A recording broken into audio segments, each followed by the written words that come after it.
Le thème de mon exhortation est intitulé « Le grand amour ». Est-ce que tu peux dire à quelqu'un « Le grand amour ». Éphésiens chapitre 2, les versets 1 à 9. Vous étiez morts par vos offenses et par vos péchés, dans lesquels vous marchiez autrefois, selon le prince de ce monde, selon le train de ce monde, selon le prince de la puissance de l'air, de l'esprit qui agit maintenant dans les fils de la rébellion. Nous tous aussi, nous étions de leur nombre et nous vivions autrefois selon les convoitises de la chair, accomplissant les volontés de la chair et de nos pensées. Nous étions par nature des enfants de colère comme les autres. Mais Dieu, qui est riche en miséricorde, à cause du grand amour dont il nous a aimés, nous qui étions morts par nos offenses, nous a rendus à la vie avec Christ. C'est par la grâce que vous êtes sauvés. Il nous a ressuscités ensemble et nous a fait asseoir ensemble dans les lieux célestes en Jésus-Christ, afin de montrer dans les siècles à venir l'infinie richesse de sa grâce, par sa bonté envers nous en Jésus-Christ. C'est par la grâce que vous êtes sauvés, par le moyen de la foi. Et cela ne vient pas de vous, c'est le don de Dieu. Ce n'est point par les œuvres, afin que personne ne se glorifie. Amen. Bien-aimé dans le Seigneur, je voudrais partager avec toi le grand amour. Cet amour immense, cet amour inconditionnel, cet amour qui peut visiter n'importe qui. Paul, en parlant aux Éphésiens, commence par faire une précision. Paul commence par leur dire quelque chose d'important. Il dit, vous étiez morts par vos offenses et par vos péchés. Les hommes étaient morts par leurs offenses et par leurs péchés. Paul écrit à des hommes vivants, mais Paul leur dit qu'ils sont morts. Comment un vivant peut être mort? Est-ce que Paul est en train de se contredire? Est-ce que Paul est en train de mentir? Qu'est-ce que Paul est en train de mettre dans le fait qu'ils étaient morts? Il précise qu'ils sont morts par quelque chose, par leurs offenses et par leurs péchés. Leurs offenses et le péché dans lequel ils sont, c'est ça qui a participé à leur mort. Il dit dans lesquels vous marchiez autrefois. Paul parle à des personnes qui sont des chrétiens. Il dit c'est dans ça que vous marchez. Et Paul commence par citer la manière dont ils vivent. Il dit selon le prince de la puissance de l'air. Il y a quelqu'un qu'on appelle le prince de la puissance de l'air. Et quand on dit marche selon lui, c'est que c'est le prince de la puissance de l'air qui conduit leur vie. Il y a quelqu'un qui maîtrise l'atmosphère. Et c'est lui qui dirige la vie des hommes. Personne n'a le pouvoir d'échapper à ce prince. Le prince de la puissance de l'air, il a une capacité, il a une force pour conduire la vie des gens. Il dit, selon le prince de la puissance de l'air, de l'esprit qui agit maintenant dans les fils de la rébellion. Il y a des personnes qu'on appelle des fils de la rébellion. Des personnes en qui il y a un esprit. Et cet esprit-là se rebelle contre la volonté de Dieu. Même si tu ne veux pas, cet esprit qui est en toi, cette force qui t'habite, te pousse à t'opposer à Dieu. Et il va dire, selon le train de ce monde a un train. Quand un homme et une femme naissent, automatiquement tu nais dans le train. Et ce train commence par te conduire dans un sens. Ce train t'amène quelque part. Bien-aimé dans le Seigneur, ce monde a un train. Ce monde a une manière de vivre. Comment est-ce que ce monde vit? Ce monde croit qu'on peut vivre dans la fornication. Ce monde croit qu'on peut vivre dans le mensonge. Ce monde croit que c'est seulement aller à l'église qui est le problème. Mais notre vie est dans le désordre. Ce monde croit qu'on peut vivre dans le péché. Ce monde croit qu'on ne peut pas être débarrassé du pouvoir du péché. Mais nous comprenons qu'il y a un esprit qui agit dans les fils de la rébellion. Les fils de la rébellion sont possédés par un esprit. Cet esprit les pousse à s'opposer à la parole de Dieu. Bien-aimé dans le Seigneur, est-ce que là où tu es, ta vie ne s'oppose pas à la parole de Jésus? Est-ce que tout ce que la Bible dit ta vie est en conformité avec ça? Est-ce que tu n'es pas possédé par une force? Parfois tu as envie d'obéir, mais tu ne trouves pas en toi la capacité. Tu ne trouves pas en toi la force. Il dit, nous étions tous de leur nombre. Nous vivions autrefois selon les convoitises de la chair. C'est la convoitise de la chair qui te conduit. Tout ce que ta chair veut, tout ce que ta chair admire, c'est à ça que tu te laisses aller. Il dit, accomplissant les volontés de la chair. Galate va commencer par nous expliquer quelles sont les volontés de la chair. Le mensonge, l'impudicité, le vol, les moqueries, la colère, toutes ces choses, c'est la volonté de la chair que tu accomplis. Même si tu ne veux pas le faire, tu vois en toi une force. Cette force qui te dépasse. Paul dira, même si je ne veux pas faire, le bien que je veux faire, je ne le fais pas. C'est le mal que je fais. Il dit, accomplissant les volontés de la chair et de nos pensées. Tout ce que tu penses, tu es prêt à le faire parce que ta pensée te domine. Nous étions par nature des enfants de la colère. Remarquez ce que Paul dit. Il dit, nous ne sommes pas nature des enfants de la colère. Bien-aimés dans le Seigneur, nous ne sommes pas nature des enfants de colère. Ce n'est pas par tes actes d'abord que tu es enfant de colère. Quand Dieu regarde quelqu'un, quand il le qualifie d'enfant de colère, c'est à cause de la nature qu'il porte. C'est la nature que nous portons qui fait de nous un enfant de colère. David va dire, je suis né dans l'iniquité. Ma mère m'a conçu dans le péché. Quand nous naissons automatiquement, personne ne t'apprend à mentir. Quand tu nais automatiquement, tu nais avec cette mauvaise nature. Tu peux passer assez d'années sans faire quelque chose, mais à un moment donné, lorsque le temps propice arrive, tu te vois, les choses que tu as dit tu ne vas jamais faire, tu vois que tu te laisses aller à ça. Qu'est-ce qui s'est passé? La saison où le fruit va commencer par se manifester est venue. Bien-aimé, ce n'est pas l'éducation de la maison qui transforme un homme.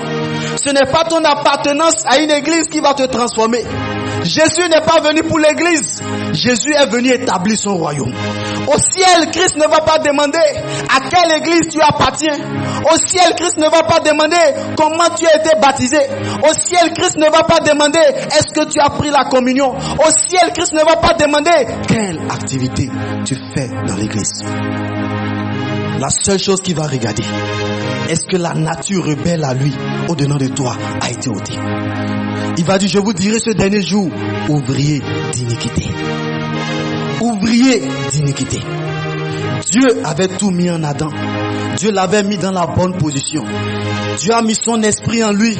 Il lui a dit de dominer. Mais ils ont été trompés. Ils ont été trompés par l'ennemi. Par l'ennemi de notre vie qui continue pas à agir jusqu'à aujourd'hui. Ces gens qui devaient vivre la vie de Dieu, ces personnes se sont retrouvées dans la peur, se sont retrouvées dans le malheur à cause de la nature qui est au-dedans d'eux. Personne n'a appris à gagner de Dieu, mais ce qu'il a en lui a suscité la jalousie. Et il a commencé par jalouser son frère. Il a commencé par tuer. Les hommes sont dominés par la convoitise de la chair. Les hommes sont dominés par toute espèce de vice. Pourquoi? Ils ont envie de quitter, mais ils n'ont pas la force. Bien-aimé, ce soir, je ne suis pas venu te dire de laisser, mais je suis venu te montrer la solution pour quitter. Il y a une solution pour quitter ça.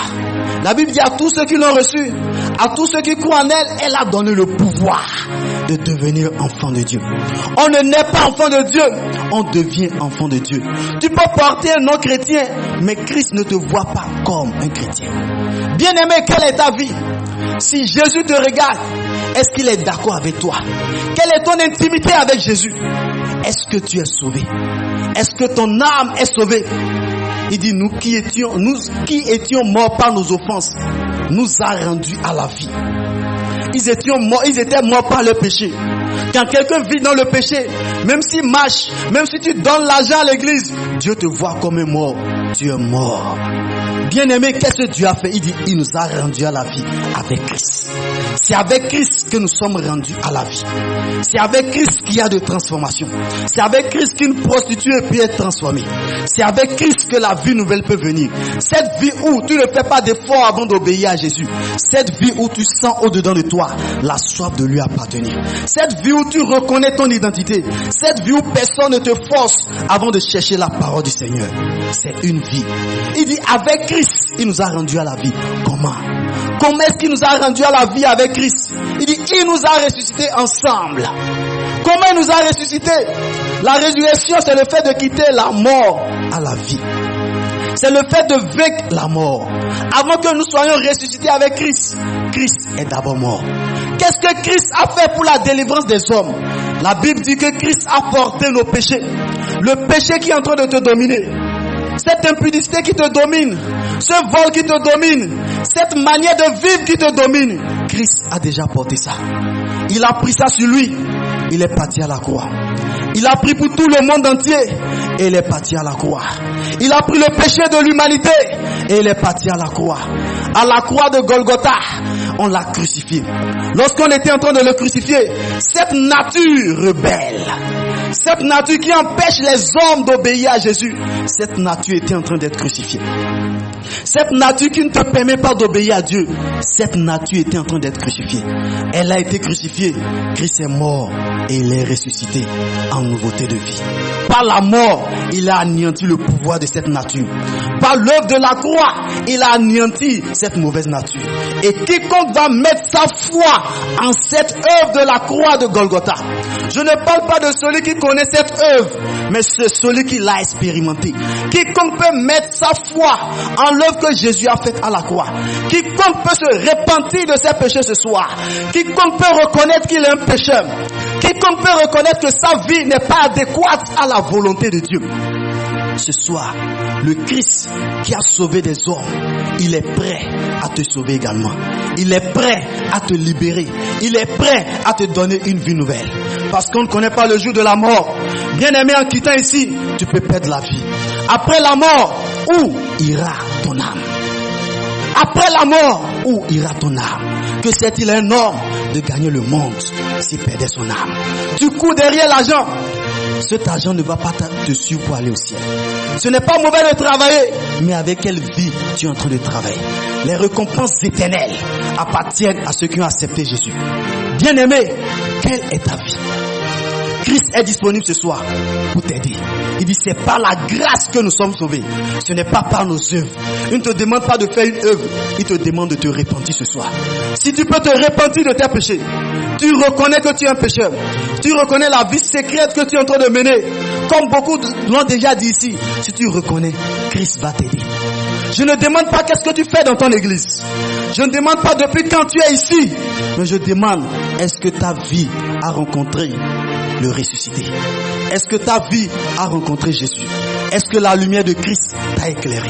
Ce soir, c'est l'occasion ultime que le ciel est en train de te donner. Que le ciel est en train de nous donner afin que ton nom soit écrit dans le livre de vie. C'est l'occasion qui te donne de sortir du pouvoir de la masturbation. C'est l'occasion qui te donne de sortir de la fornication. C'est l'occasion qui te donne de transformer ta vie. Mais tu dois accepter ce que tu es. Tu dois te reconnaître, te repentir de ton péché et maintenant bénéficier de ce qu'il a accompli. Christ est déjà mort. Ceux qui iront vers lui vont obtenir le salut. Ce qu'il attend, c'est que tu viennes vers lui, que tu reconnaisses qui tu es et tu dis, Seigneur, voici la personne que je suis. Je ne suis pas digne. Viens au secours de mon incrédulité.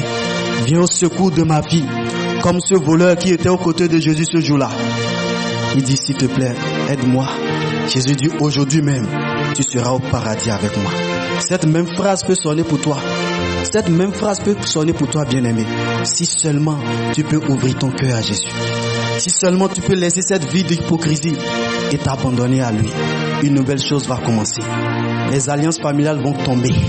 Tout ce qui te poursuit peut te laisser. Mais tu dois être délivré du péché. Et ce soir, c'est l'occasion ultime que le Christ te donne. Il dit, si vous entendez sa voix, n'endurcissez pas vos cœurs. Ce soir, bien-aimé, si tu sens le besoin de mettre ta vie en règle et de l'accepter de façon authentique, de t'abandonner entre ses mains, tu vas parler de tout ton cœur. Tu vas lui dire qui tu es afin qu'il puisse t'aider. Il est prêt à t'aider, mais où est l'homme, où est la femme qui doit faire le pas? Il n'y a pas de honte dedans, c'est l'éternité qui est en jeu. Il dit, si vous avez honte de moi, j'aurai honte de vous au royaume. Bien-aimé, c'est l'occasion de ne pas avoir honte de Jésus. C'est l'occasion de faire le pas vers lui afin qu'il efface tes péchés. Christ ne se rappellera plus de tes transgressions. Quel que soit le nombre d'avortements que tu as fait, Jésus est prêt à pardonner. Quel que soit le nombre, quelle que soit la vie que tu as menée, Jésus ne te condamne pas, mais il te présente la solution. Il a vu Caïn, il dit, les péchés sont devant toi, mais si tu peux te repentir, ça va changer. Caïn a endurci son cœur. Caïn a endurci son cœur et il a porté la malédiction. Ce soir, il dit, si vous entendez sa voix, n'endurcissez pas vos cœurs. Ne sois pas comme Caïn. N'endurcis pas ton cœur à cette conviction que le Saint-Esprit est en train de donner. N'endurcis pas ton cœur. Ouvre ton cœur. Il dit, je frappe à la porte. Je frappe à la porte de ton cœur. Ouvre-moi ton cœur et je vais entrer. Je vais changer ta vie. Je vais écrire ton nom dans le royaume des cieux. À partir d'aujourd'hui, je vais marcher avec toi. Je vais te remplir de mon amour et désormais ta vie sera transformée. La destinée que j'ai prévue pour toi, il va l'accomplir. La destinée qu'il a prévue pour toi, il va l'accomplir. Car il dit, car nous sommes son ouvrage, ayant été créé en Jésus-Christ pour de bonnes œuvres. Tu n'es pas un raté, tu n'es pas un perdu, mais c'est en Jésus que la solution va se trouver. C'est en Jésus que ta vie aura du sens. Bien-aimé, voilà l'exhortation que j'ai pour toi. Si ce soir, là où tu te trouves, tu sens le besoin d'abandonner ta vie entre les mains de Jésus, afin qu'il t'aide, là où tu te trouves, sans honte, tu vas te lever et nous allons prier pour toi.